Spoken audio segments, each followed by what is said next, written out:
Having grown up obsessed with Barbie, I'm always on the lookout for Barbie films that seem like they might be interesting because it's very nostalgic for me. Not the films themselves, I don't actually remember watching Barbie films growing up, but the characters, the character names, things like that. It just helps me travel back to my childhood. And I love Christmas films, I love Christmas animations. So I figured Barbie and the Nutcracker would be a pretty good one to go with. This was released in 2001. It's directed by Owen Hurley, and Barbie is voiced by Kelly Sheridan. We also have Kirby Morrow as Nutcracker and Tim Curry as the Mouse King. And in general, it's the classic Nutcracker story.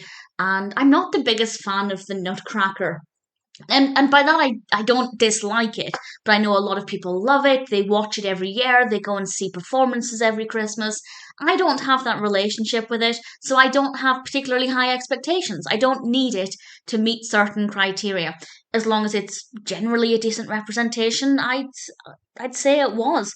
Barbie is actually also called Clara in this, and we have, well, I won't go into too much detail actually about some of the other characters and their identities. I won't give it all away, but certainly the characters seem to have been quite popular. I didn't know until when I was looking up this film that there are actually quite a few dolls, Barbie dolls, released off of the back of this.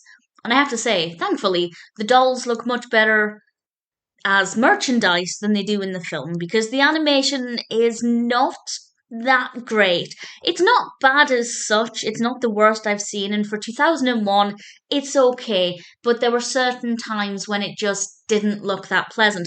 Having said that, whenever we have anything that's using light, whenever the characters are washed in light or something is particularly bright, that comes across really, really well. So I guess it kind of went both ways. Sometimes the animation quality wasn't that great, sometimes it was really effective.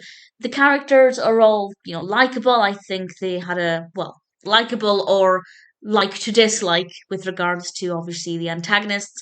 And I think everybody was pretty well developed. Is it nostalgic for me? Well, because it combines a very magical story, the kind of story I would have loved as a child, with the character of Barbie.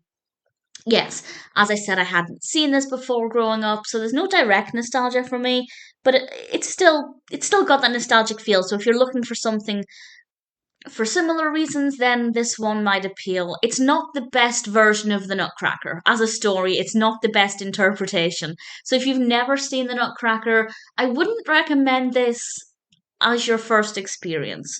But if you're familiar with the story and you just want a new way to explore it, then it might not be too bad. It's not my favourite Barbie film. I don't know if I do have a favourite Barbie film. Well, I guess the new Barbie film would take that title because it's amazing. But in terms of the animations, it's not bad.